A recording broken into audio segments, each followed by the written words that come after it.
Break news చూస్తున్నాం. ముఖ్యమంత్రి చంద్రబాబును కలిశారు సాయి కృష్ణ కుటుంబ సభ్యులు.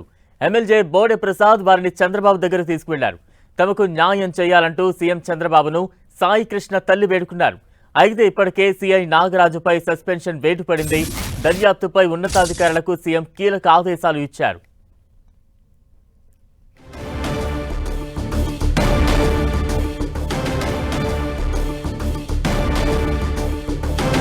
బ్రేక్ న్యూస్ చూస్తున్న ముఖ్యమంత్రి చంద్రబాబు నాయుడిని సాయి కృష్ణ కుటుంబ సభ్యులు కలిశారు.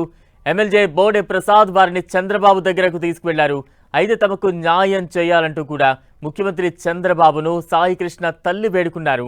అయితే ఇప్పటికే సీఐ నాగరాజుపై సస్పెన్షన్ వేటు పడింది. దర్యాప్తుపై ఉన్నతాధికారులకు సీఎం కీలక ఆదేశాలు కూడా ఇచ్చారు.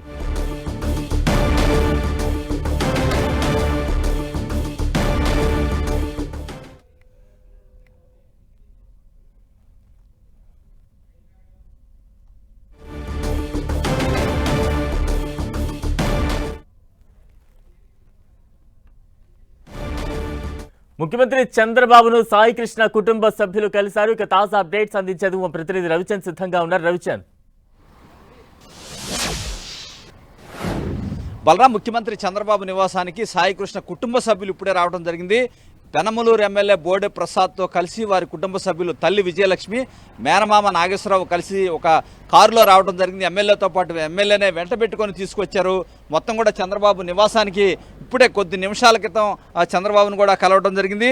ఏదైతే విజయవాడలో పెను సంచలనంగా మారింది, ఏదైతే రౌడీ షీటర్ సాయి కృష్ణ సంబంధించి ఆయన ఏం చేశారనేది ఒక చర్చ జరుగుతుంది. పోలీసులపై అందరూ కూడా విమర్శలు చేస్తున్న పరిస్థితిలో ముఖ్యమంత్రి చాలా సీరియస్గా తీసుకున్నారు. ఎందుకంటే ఆయన సింగపూర్ నుంచి మొన్న రావడంతోనే పోలీసు ఉన్నతాధికారులను పిలిపించి మాట్లాడటం జరిగింది.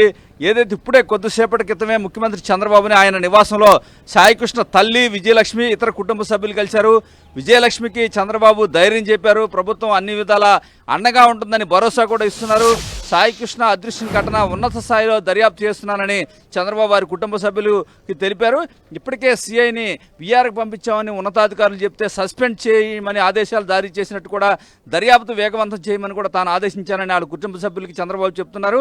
అదే తప్పు ఉందని తేలితే ఎంతటి వారినైనా ఉపేక్షించేది లేదని చంద్రబాబు స్పష్టం చేశారు. ఏదైతే సాయికృష్ణ కుటుంబ సభ్యులతో ఏదైతే ఎమ్మెల్యే బోడే ప్రసాద్ కూడా మాట్లాడటం జరిగింది. ఆయన దగ్గరుండి ఇక్కడికి తీసుకురావడం జరిగింది. ఏ విధంగా ఈ ఘటన పట్ల చాలా ముఖ్యమంత్రి కావచ్చు ప్రభుత్వం మొత్తం తీవ్ర స్థాయిలో స్పందిస్తుంది. ఎందుకంటే ఈ ఘటన ఒక వ్యక్తి ఎవరైనా సరే ఎవరు పోలీసులకి అటువంటి అధికారాలు ఇచ్చారు, ఏ విధంగా జరిగింది, అసలు ఏం జరిగింది దీని వెనకని ఒక విచారణాధికారిని కూడా వేయడం జరిగింది. ఆ విచారణాధికారి కూడా బాధ్యతలు స్వీకరించారు. వారి కుటుంబ సభ్యుల నుంచి స్టేట్మెంట్ రికార్డ్ చేశారు. ఈ నేపథ్యంలోనే ముఖ్యమంత్రి కూడా ఒక బాధ్యత గల ముఖ్యమంత్రిగా తన ఎవరైతే బాధిత కుటుంబం ఉందో వారిని పిలిపించుకున్నారు. వారి కష్టాలని అడిగి తెలుసుకుంటున్నారు. ఎట్టి పరిస్థితుల్లో కూడా ఎవరైనా సరే చట్టాన్ని ఉల్లంఘించి ఎటువంటి తప్పు చేసినా వారి సంగతి చూస్తానని కూడా చాలా సీరియస్గా చంద్రబాబు అయితే వార్నింగ్ ఇస్తున్న పరిస్థితుంది. ఎందుకంటే సిఐ విషయంలో కూడా పోలీసు ఉన్నతాధికారులు విఆర్కి పంపించామని చెప్పినప్పటికీ కూడా చంద్రబాబు ఎట్టి పరిస్థితుల్లో కూడా సస్పెండ్ చేసి తీరాల్సిందని చెప్పి ఆయన గట్టిగా చెప్పిన పరిస్థితిని కూడా ఇక్కడ వారి ముందు ప్రస్తావిస్తున్నారు. ఎందుకంటే ఆ రోజు పవన్ కళ్యాణ్, డిప్యూటీ సీఎం పవన్ కళ్యాణ్ కూడా ఉన్నారు. పోలీసు ఉన్నతాధికారులు డీజీపీ, విజయవాడ సిపి, అదే ఇంటెలిజెన్స్ ఏడీజీని కూడా పిలిపించారు. చాలా తీవ్ర స్థాయిలో మండిపడ్డారు. పోలీసులు ఈ విధంగా చట్ట వ్యతిరేకంగా ప్రవర్తిస్తే ఎట్టి పరిస్థితుల్లో కూడా కఠిన చర్యలు తీసుకుంటారని కూడా ప్రభుత్వం చాలా సీరియస్ వార్నింగ్ ఇచ్చింది. అయితే ఆ కుటుంబ ఆవేదనను అర్థం చేసుకున్న ముఖ్యమంత్రి కొంత వారిని పిలిపించి ఓదార్చాలనే నిర్ణయానికి రావడం జరిగింది. అందుకే ఇమీడియట్గా బోడే ప్రసాద్కి అప్పచెప్పించారు. ఈ బాధ్యత మొత్తాన్ని కూడా వాటి కుటుంబ సభ్యులతో మాట్లాడి ఆ విషయానికి సంబంధించి వారి బాధ ఏంటో తెలుసుకోమని ఆదేశించారు. ఈ నేపథ్యంలో బోడే ప్రసాద్ ముఖ్యమంత్రికి కొంత సమాచారం ఇచ్చిన నేపథ్యంలో వారిని తమ నివాసానికి తీసుకురావాలని, వారి బాధను నేను అర్థం చేసుకున్నాను, వారితో నేనే స్వయంగా మాట్లాడతానని ముఖ్యమంత్రి చెప్పిన పరిస్థితి కనిపిస్తుంది. ఈ నేపథ్యంలోనే ముఖ్యమంత్రి వారితో మాట్లాడుతున్నారు. పోలీసు ఉన్నతాధికారులు కూడా కొంతమంది చంద్రబాబు నివాసానికి వస్తున్నట్టు మనకి ఇక్కడ కనిపిస్తుంది. ఎందుకంటే ఈ విషయం పట్ల ముఖ్యమంత్రి చాలా సీరియస్గా ఉన్నారు.